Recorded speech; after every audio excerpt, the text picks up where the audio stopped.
जय यीशु की। AGNI TV द्वारा प्रसारित इस सुबह के डिवोशन सीख हिम फर्स्ट में आप सभी का स्वागत है। I would like to thank God for giving me this beautiful opportunity that I can share from this word through this media. इस महीने हमने शिष्यत्व पर या चेले बनने पर एक श्रृंखला का आरंभ किया था जिसका शीर्षक था अ कॉल टू डिसाइपलशिप या शिष्यत्व का आह्वान या चेले बनने की बुलाहट। इसके पहले भाग में हमने देखा था चेले बनने का चुनाव करना एक गंभीर चुनाव है या फिर it is a serious decision to become a follower of Christ और become a disciple of Christ. दूसरे भाग में हमने देखा था बीइंग चेंज्ड और ट्रांसफॉर्म्ड बाय क्राइस्ट या फिर यीशु के द्वारा बदले जाने या परिवर्तित होना। तीसरे भाग में या पिछले सप्ताह ही हमने देखा था the purpose of being Christ disciple या फिर मसीही के शिष्य या चेले होने का उद्देश्य। यदि हम यीशु के चेले हैं तो हमारा उद्देश्य भी वही होगा जो यीशु का उद्देश्य था, क्योंकि चेले का उद्देश्य वही होता है जो उसके गुरु का उद्देश्य होता है। चेला अपने गुरु के जीवन को, उसकी शिक्षाओं को ही आगे बढ़ाता है। हमने पिछले सप्ताह यीशु के जीवन में से 3 बातों को देखा था जो सीखना एक चेले के लिए बहुत ही अनिवार्य है। हमने देखा था कि अपनी जिम्मेदारियों का ईमानदारी से और संपूर्णता के साथ पालन करना या पूरा करना या उसका निर्वहन करना, जैसा कि यीशु ने अपने जीवन में किया था। दूसरी बात जो हमने यीशु के जीवन से सीखी थी वह ये थी कि परीक्षाओं और प्रलोभन के समय में वचन के सहारे खड़े रहना, जैसा कि यीशु ने भी अपने जीवन में प्रलोभन के समय या परीक्षाओं के समय किया था। तीसरी बात जो हमने देखी थी वह था अपने जीवन, बोली और व्यवहार के द्वारा यीशु को दर्शाना, जैसा कि हम देखते हैं कि यीशु ने अपने संपूर्ण जीवन में अपने पिता को अपने बोली के द्वारा, अपने कामों के द्वारा, अपने व्यवहार के द्वारा प्रस्तुत किया या दर्शाया। और हम ये देख सकते हैं कि यीशु अपने पिता को ही लोगों के बीच में, सबके बीच में दर्शाने के लिए इस पृथ्वी पर आया था। उसने इतने साल इसीलिए व्यतीत किए इस संसार में, इस पृथ्वी पर, कि वो अपने लोगों को दिखा सके कि उसका पिता कैसा है। आइए हम चौथे या अंतिम भाग की ओर चलते हैं। आज का शीर्षक है proof of being Christ true disciple या फिर यीशु का सच्चा चेला होने का प्रमाण। Proof of being Christ true disciple या फिर यीशु का सच्चा चेला होने का प्रमाण। हम यीशु के सच्चे चेले कैसे बन सकते हैं? ये कैसे प्रमाणित होगा या ये कौन प्रमाणित करेगा कि हम यीशु के सच्चे चेले हैं? क्या एक बहुत ही अच्छा या बड़ा प्रचारक होना या बहुत अच्छा प्रचार करना एक सच्चे चेले का चिन्ह है या प्रमाण है? क्या लंबी लंबी प्रार्थनाओं को कर पाना ही सच्चे चेले का प्रमाण है? क्या एक अच्छा संगीतकार होना, एक अच्छा गीतकार होना, एक अच्छा आराधना में अगुवाई करने वाला होना, यही एक अच्छे चेले या सच्चे चेले का चिन्ह है या उसका एक प्रमाण है? क्या भविष्यवाणियाँ कर पाना ये सच्चे चेले का प्रमाण है? या फिर आश्चर्य कर्म कर पाना ये सच्चे चेले का प्रमाण है? तो कौन प्रमाण देगा कि यीशु का सच्चा चेला कौन है या हम यीशु के सच्चे चेले हैं? क्या लोग बताएंगे कि हम यीशु के सच्चे चेले हैं या हम स्वयं बताएंगे कि हम यीशु के अच्छे चेले या सच्चे चेले हैं, या स्वयं यीशु बताएगा कि हम यीशु के सच्चे चेले हैं? यीशु मत्ती के 7 के 22 से 23 में इस प्रकार से कहता है, उस दिन बहुतेरे मुझसे कहेंगे, हे प्रभु, क्या हमने तेरे नाम से भविष्यवाणियाँ नहीं की और तेरे नाम से दुष्ट आत्माओं को नहीं निकाला और तेरे नाम से बहुत आश्चर्य कर्म नहीं किए? तब मैं उनसे खुलकर कह दूंगा, मैं तुम्हें नहीं जानता, मैं तुम्हें कभी नहीं जाना। यीशु ने अपने चेलों को अधिकार देते हुए लूका के 10 के 19 में इस प्रकार से कहा, देखो मैंने तुम्हें सांपों और बिच्छुओं को रौंदने का और शत्रु की सारी सामर्थ पर अधिकार दिया है और किसी वस्तु से तुम्हें कुछ हानि न होगी। लेकिन वहाँ पर हम देखते हैं यीशु यहीं पर रुक नहीं जाता, यीशु आगे भी बोलता और यीशु ये कहता है, तो भी इससे आनंदित मत हो कि आत्मा तुम्हारे वश में है, परंतु इससे आनंदित हो कि तुम्हारे नाम स्वर्ग पर लिखे हैं। तो सच्चे चेले का प्रमाण न केवल अधिकार है, केवल अधिकार नहीं है जो यीशु ने चेलों को दिया था, उसके साथ में आने वाली वो सारी जिम्मेदारियां हैं जो यीशु ने चेलों को दी थी। सो हर अधिकार जो हम देखते हैं, जब यीशु अधिकार देता है, जब हमें अधिकार मिलता है, उसके साथ में कई सारी जिम्मेदारियां आती हैं और उसी का पालन करना, उसी का निर्वहन करना, उसी का गंभीरता के साथ उनको पूरा करना, यही एक सच्चे चेले की निशानी होती है। और ये सब बिना आज्ञाकारिता के नहीं हो सकता। एक चेले को संपूर्ण रीति से अपने गुरु का आज्ञाकारी होना है ताकि वह इन जिम्मेदारियों को संपूर्ण रीति से पूरा कर सके। यदि मैं ये कहूँ कि ये सच्चे चेले का पर्यायवाची आज्ञाकारी होना है या आज्ञाकारी बनना है, तो वह गलत नहीं होगा, क्योंकि एक सच्चा चेला सदा अपने गुरु का आज्ञाकारी बना रहता है, चाहे उसे पसंद आए या ना आए, चाहे चेले को अच्छा लगे या ना अच्छा लगे जो उसका गुरु कहता है करने के लिए, फिर भी वह आज्ञाकारी बना रहेगा। बाइबल हमें बताती है कि परमेश्वर ऐसा कहता है कि उसे बलिदान नहीं भाता, उसे आज्ञाकारिता भाती है। बाइबल इस प्रकार से लिखती है कि बलिदान से बढ़कर आज्ञाकारिता है और आज्ञाकारिता ही परमेश्वर के हृदय को प्रसन्न करती है। यीशु ने अपने चेलों के साथ 3.5 वर्ष दिन और रात हर पल उनके साथ किस लिए बिताया? यीशु ने उनके साथ इसलिए बिताया ताकि ना केवल यीशु के जीवन से, यीशु को देखते हुए उसके जीवन से, उसके व्यक्तिगत जीवन से चेले सीख सके, परंतु इसलिए भी कि यीशु स्वयं उन्हें सिखा सके, यीशु स्वयं उनको सुधार सके, यीशु स्वयं उन्हें आज्ञाकारी बना सके।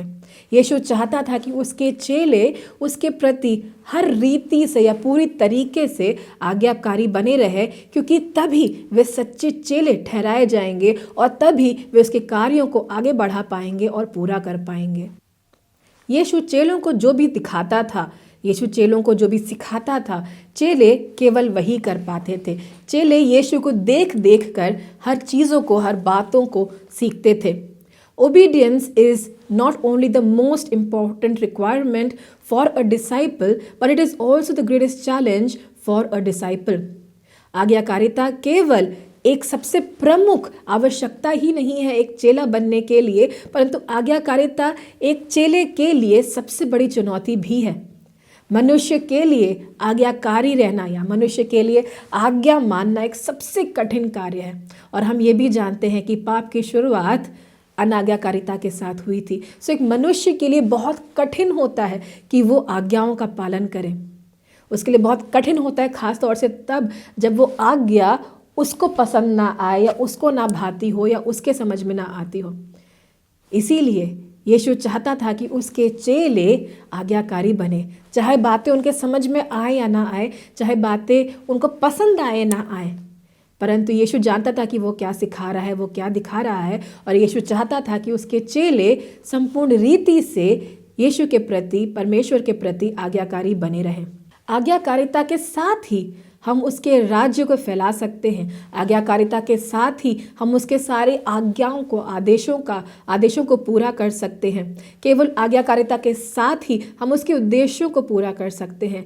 केवल आज्ञाकारिता के साथ ही हम उसकी महान आज्ञा को पूरा कर सकते हैं। मत्ती के 28 के 19 से 20 में हम देखते हैं यीशु अपने चेलों को एक महान आज्ञा देता है। यीशु इस प्रकार से कहता है, इसलिए तुम जाकर सब जातियों के लोगों को चेला बनाओ और उन्हें पिता और पुत्र और पवित्र आत्मा के नाम से बपतिस्मा दो और उन्हें सब बातें जो मैंने तुम्हें आज्ञा दी हैं मानना सिखाओ, और देखो मैं जगत के अंत तक सदैव तुम्हारे संग रहूंगा। ये एक चेले के लिए बहुत ही अहम आज्ञा है। ये एक चेले के लिए बहुत ही विशेष आज्ञा है। अगर हम इस आज्ञा को, इस महान आज्ञा को गहराई से पढ़ें या थोड़ी गंभीरता के साथ पढ़ें, तो हम ये ज़रूर देखेंगे कि यीशु ने केवल चेले बनाने के बाद और उसको बपतिस्मा देने के बाद अपने कथन को या अपने आज्ञा को रोक नहीं दिया। यीशु आगे बढ़कर भी यह कहता है, और उन्हें सब बातें जो मैंने तुम्हें आज्ञा दी हैं वह मानना सिखाओ। बिना आज्ञाकारिता के ये महान आज्ञा पूरी नहीं की जा सकती, क्योंकि ये महान आज्ञा गवाही पर आधारित है। उसके चेलों की गवाही पर आधारित है, उनके जीवन पर आधारित है। उनको वो जीवन जीना होगा जैसा जीवन यीशु ने जिया है, जैसा जीवन यीशु ने सिखाया है। उन्हें वो शिक्षाओं का पालन करना होगा जो शिक्षाएं यीशु ने उन्हें दी थी। केवल तब ही वो चेले बना पाएंगे, चेले बनाकर रख पाएंगे और उन्हें वो सारी सीख दे पाएंगे। यीशु से चेलों को वो ये आज्ञा मिली कि वे ना केवल चेले बनाए परंतु चेले बना करके उन्हें बपतिस्मा भी दे। और आगे हम देखते हैं कि केवल बपतिस्मा तक बात खत्म नहीं हो जाती। हम समझ सकते हैं कि जब हम नए विश्वासियों से मिलते हैं, नए लोगों से मिलते हैं, उन्हें विश्वास में लेकर के आते हैं, उन्हें यीशु के बारे में बताते हैं, वे यीशु के प्रति आकर्षित हो जाते हैं और यीशु पर विश्वास रख करके बपतिस्मा भी ले लेते हैं। पर धीरे धीरे क्या होने लगता है?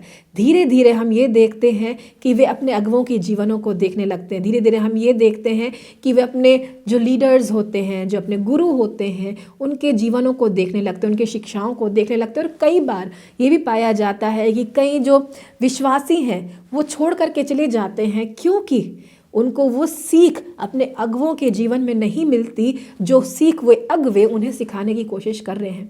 यानी जो सीख यीशु मसीह ने चेलों को दी थी वे स्वयं तो पालन नहीं कर रहे हैं परंतु दूसरों को ज़रूर सीखना सिखा रहे हैं।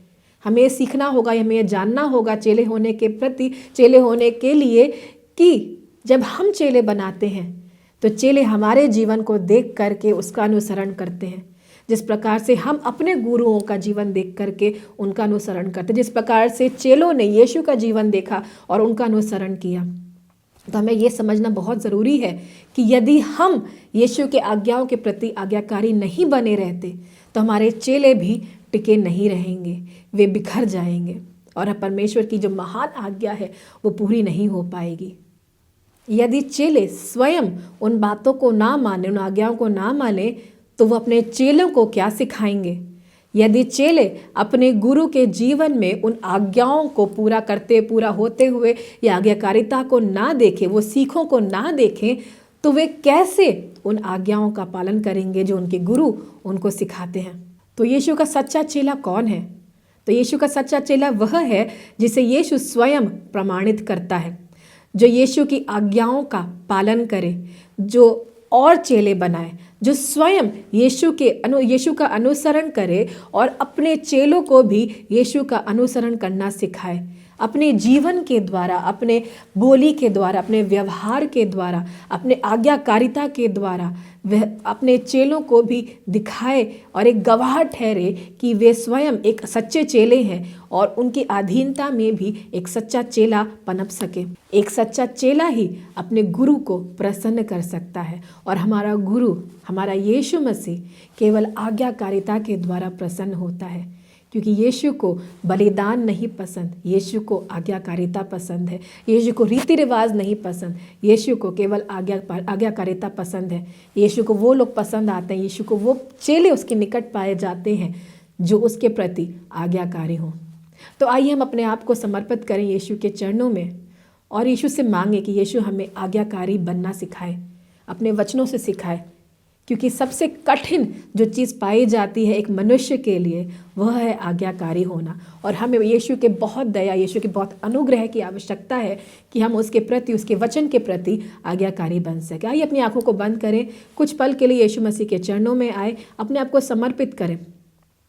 प्यारे यीशु, हम आपका बहुत बहुत धन्यवाद करते हैं आज की सुबह जो आपने हमसे इस वचन के द्वारा बात किया है। यीशु मसीह, हम सभी को आपके निकट लेकर के आते हैं, हम सभी आपके चेले हैं और हम सभी कमज़ोर पाते हैं। यीशु प्रार्थना करते हैं कि हमें आज्ञाकारी बना। प्रार्थना करते हैं कि जिस अंत के दिन जब हम आपके सामने आते हैं, आपके सम्मुख आते हैं, आप ये ना कहें कि आप हमें पहचानते नहीं, आप हमें जानते नहीं हैं। यीशु मसीह, हम चाहते हैं कि आप हमें पहचाने, आप हमें जाने, क्योंकि हम आपके प्रति आज्ञाकारी बने रहना चाहते हैं, आपके वचनों का पालन करना चाहते हैं, आपके हर छोटी से छोटी आज्ञा का पालन करना चाहते हैं, आपके जीवन को अनुसरण करना चाहते हैं। यीशु मसीह, प्रार्थना करते हैं परमेश्वर कि हमें शैतान के चालों से बचा करके रख। प्रार्थना करते हैं यीशु कि हमें वो ताकत दे यीशु, वो गंभीरता दे यीशु, कि हम आपके वचनों का पालन कर सके, आपके प्रति आज्ञाकारी बने रह सके, क्योंकि केवल आज्ञाकारी होना ही आपके मन को भाता है, आपके दिल को भाता है। यीशु मसीह, हम विश्वास करते हैं कि आप हमारी प्रार्थनाओं को सुन रहे हैं और आप हमारी सहायता करेंगे कि हम आपके प्रति विश्वास योग्य ठहरे रहें। धन्यवाद करते हैं, धन्यवाद करते हैं। आज के दिन को हम आपके हाथों में देते हैं। हमें इस्तेमाल कर और हमें सिखा कि हम आपके एक विश्वास योग्य और एक सच्चे दास, सच्चे चेले कैसे बन सकते हैं। धन्यवाद करते हैं यीशु मसीह। छोटी सी विनती को तेरे मीठे और मधुर नाम से हम मांगते हैं, सुन और कबूल कर। आमीन। परमेश्वर आप सभी को आशीष दे।